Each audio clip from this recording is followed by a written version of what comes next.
How many gods died on the cross? How many gods died on the cross? How many gods died on the cross?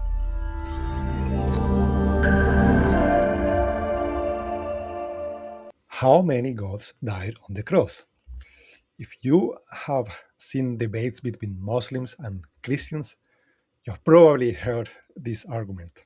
This is a very popular argument, and it attempts to show that the Christian is a polytheist because it tries to force the Christian into saying that there are three gods. So in this video, I am going to show you how to properly run the argument, and I'm going to go over the most common Christian responses to this, and I'm going to tell you how to deal with them. So let's start. First, you start by asking the question, how many gods died on the cross?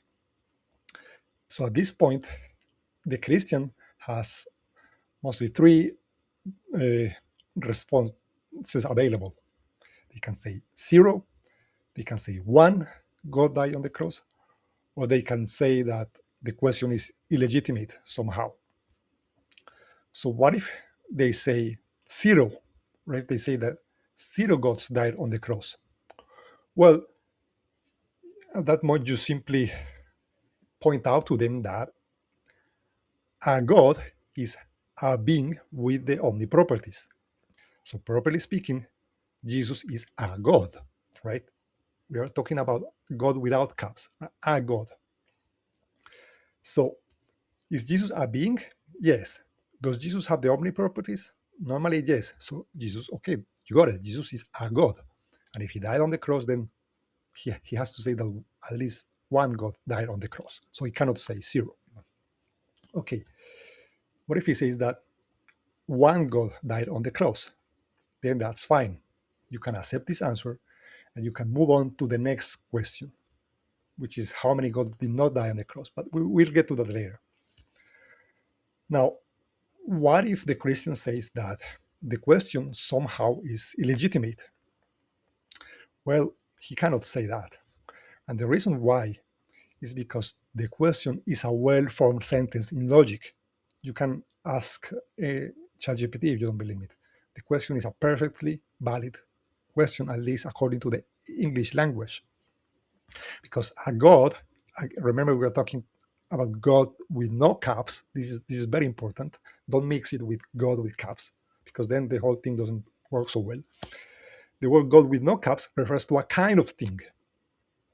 And you can ask if any one of this member of this kind that has the property of having died on the cross. Now, the Christian could say that the question is like dumb or like stupid or wrong, but here's a very important clarification. There's a huge difference between the question being stupid and the question being not a well-formed sentence. If the question is stupid, and this is an example of a stupid question, how many pens died on the cross? Right? This will be a dumb question, but there is still an answer. The answer is 0. 0 pens died on the cross. The answer is still a numerical value, right?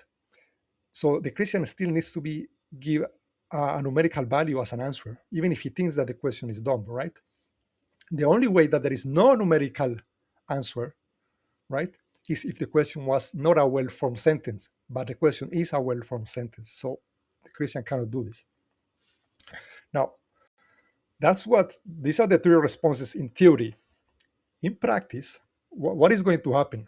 If you have seen people debate this, what is usually going to happen is that the Christian is going to say, oh, I believe one divine person died on the cross, right? And he's just going to stick to that. And what you have to do is you have to keep asking, no, but how many gods died on the cross? I am not asking divine persons. I'm asking how many gods died on the cross, right? And the Christian will keep insisting, and the Christian will try to ask you to clarify. Do you mean person or do you mean nature? How many gods died on the cross? I'm going to, you know what, for the sake of this conversation, just so we don't equivocate or talk past each other, I'm just going to say a divine person died on the cross. And it's only one person. I need to know. That's not what I need to know, though. Well, I don't know why we can't just discuss it. I just, for the sake of not misrepresenting what we believe, I'm going to say that a divine person died on the cross. So now go ahead with your question. So how many gods died on the cross? Yeah, one person who possesses the divine nature died on the cross. So is that one God or two gods? That's Or more? that's one person that possesses the one divine nature. Okay, but how many gods is that? I need to know how many gods. So that the three is. persons is the same God, so that would be one God. If you're asking one about how God. many gods is the three person, just one God. Okay, so one God died on the cross, right? One person died on the cross. Okay, is it proper to say one God died on the cross? It's like you're saying person, but If you're actually in good faith using it the same way we are, it would be proper. But being that, and I'm not accusing you of anything, I'm just saying for the sake of this conversation, I'm just going to say one divine person died on the cross. Now, the moment you clarify either one of those two, you lose the debate. Okay, you cannot keep running the argument. The Christian wins if you do this. You have to keep saying, no, I'm asking how many gods, and this question is a well-formed sentence in logic, and it must have an answer, right? Don't fall into the trap of picking person or nature, right? It doesn't work if you do this. You have to insist that I'm not asking how many natures, how many questions. I'm asking how many gods. Period. You have to keep insisting and insisting, and you stick to your guns. And no matter how much the Christian insists that you need to clarify person or nature, you cannot accept this, right? And the Christian may say something like, in Christian theology, the word God refers to either person or nature. Now, that might be true for the word God with caps, okay? But you cannot fall for this trap. You have to say that in the English language, the word God without caps is a kind of thing. It's a being with omniproperties. And this is the definition that you're going for. It's not either person or nature. That's not your definition. Your definition of God with no caps is a being with the omniproperties. And you're asking how many beings with the omniproperties died on the cross, right? That's what you're asking, and you have to stick to that. Okay. Now let's move on to the second part of the questions. So, how many gods did not die on the cross? But how many gods didn't die?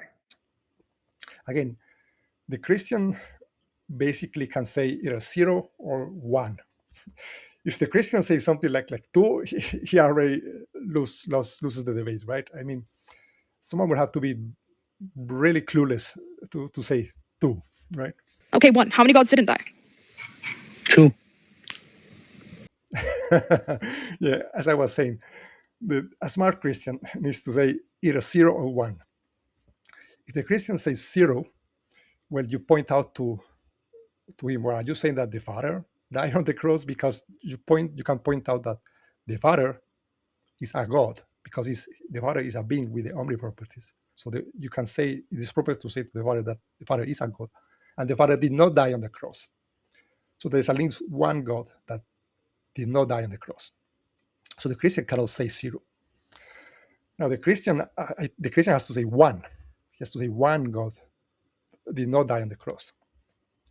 At this point, what you ask is that God who did not die on the cross, is that the same God as the one who died on the cross, or is it a different God? If the Christian says that it's a different God, well, he loses, right? Because obviously this will entail that there are 2 gods, right? So it will mean that the Christian is a polytheist. So the Christian has to say that it's the same God. So the Christian is forced to say that the same God both died on the cross and did not die on the cross, right? And these are contradictory properties. So you're saying that a God has the property, and the same God has the property of having died on the cross and not having died on the cross. And that this is absurd, right? It's a contradiction. So that's how you have to run the argument. And the way the Christian has to get out of that is maybe to try to explain how this contradiction can be true. And that's what I would do if I was a Christian, but I'm going to leave that to the end. At the end of the video, I'm going to tell you how would I answer the question if I was a Christian. But let's look at some other things. What are the normal responses that the Christian can make to this argument? Like I say in the beginning, the most common response is that the Christian is simply going to refuse to answer the question. And he's going to keep saying, no, you have to pick divine person or nature or something like that. He's trying to force the clarification. And your job is to stick to your guns and never yield that. It's just say, no, I'm asking how many gods, period. Okay, you don't, and you define gods with no caps as a being with the omniproperties. That's it. You never accept his Trinitarian distinction. And the Christian may try to say something like, well, no, if you're making an internal critique, you have to accept my clarification because that's how it works. but you have to say, no, that's not true. In order to make an internal critique, I only have to grant the central claim and try to derive a contradiction from that. I don't need to grant every single other claim, right? So it's not true that you need to grant this distinction. You can say that a God, again, is a proper kind of thing in English, and that's it. Now, another very common response that the Christian makes is to say that the question already implies polytheism. The Christian is going to accuse you of, because you're using gods, plural, he's saying that you're already like presupposing polytheism or trying to smuggle in polytheism or something like that. He's saying that the question already assumes that. Do you assume that God falls into a genus? And if they say yes, they are polytheist. And if they say no, this is what you say. Then why does your question assume there's more than one God? Now, the way you respond to this is that this is simply false. Asking how many gods died on the cross does not imply polytheism. And let me give you an example, an analogy. Let's say there has been a crime has been committed, and a police officer arrives to the scene, and he simply asks the question, how many robbers were there? Now imagine a person says, hey, police, why are you automatically assuming that there were multiple robbers, right? Your question implies multiple robbers. Well, you can see that this is obviously false. The police officer is merely asking how many robbers were there. He's not assuming multiple robbers because the answer could be one. So the mere question does not assume multiple robbers at all, okay? So this is not true. This is simply false. Even if there is one God, the question is valid. Like a child could ask, for example, a child who doesn't know nothing of religion, so how many gods are there, right? And he's not assuming polytheism because the answer could be one, right? So this is false. Another thing that they want to say, and there is this guy called Graft Apologetics that recently made a very long video that is supposed to be like a guide teaching Christians how to deal with this argument. He says that the question, by saying a God without caps, that the question assumes that God with caps falls into a genus or a kind of thing. And he thinks that this is false. Are you presupposing that I think God falls into a genus? And all that we mean by genus is that God falls into a type of being, of a category of beings. In other words, there's more than one God, right? Like, for example, bees, you get bumblebees, that's a type, right? Bees is the type, but then within that category, you get multiple. So that's all that a genus is. But actually, he's wrong. The term God with no caps definitely works as a kind of thing in English. It's absolutely a kind of thing. Is a being that has the omni properties, has certain characteristics. Like, obviously, for example, the Greek gods like Zeus, Poseidon, right? That was a god. And now he's going to say that it cannot be a genus or a kind of thing because there's only one member indeed, but this doesn't matter. Something can be a genus or a kind of thing, even if there is only one member of that set. And let me give you an example. The kind intelligent species, right? Intelligent species on Earth, the term intelligent species on Earth, that is the term itself is clearly a kind of thing, refers to a kind of thing, but there is only one member of that set, which is humans. Somebody could ask again, how many intelligent species evolved on Earth? And the term there refers to a kind of thing, and he's not implying that there are many of them just by merely asking the questions, right? The answer is one, and the question is legitimate. So that's just not true, okay? So basically, this is how you run the argument. So I hope I'm gonna take those diagrams and I'm going to make a Patreon post with them, but I'm gonna make them free. I'm gonna add that to the description of this video. So anyway, if I was now to end this video, I want to say, if I was a Christian, how would I respond to the argument?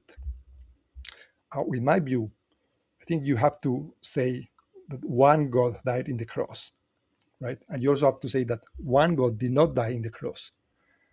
And you have to try and explain the contradiction. You have to say that that's the same God. And then you have to explain how is it possible that the same God both died on the cross and did not die on the cross. And at that point, you have to say, well, the property, is not like has implicit there. Maybe it is indexed to a person somehow, or he has to say that you have to propose a model to explain how this is possible. For example, relative identity. Under relative identity, you will block the inference from same God to same bearer of all properties. So that will work. I mean, if relative identity was true, right? If that was true, then it would work as a way to explain how the apparently contradictory statement can be true. I mean, that's what the Christian has to do, in my view. He has to then give a model to explain how the contradiction is possible. But I think he has to say one and one. I mean, that at least the way I see it. Okay, guys. I hope you found this interesting. If you like the video, please like the video and subscribe to the channel. That really helps me. And please consider supporting me on Patreon and sharing this video. Anyway, thank you for watching and see you later. Bye.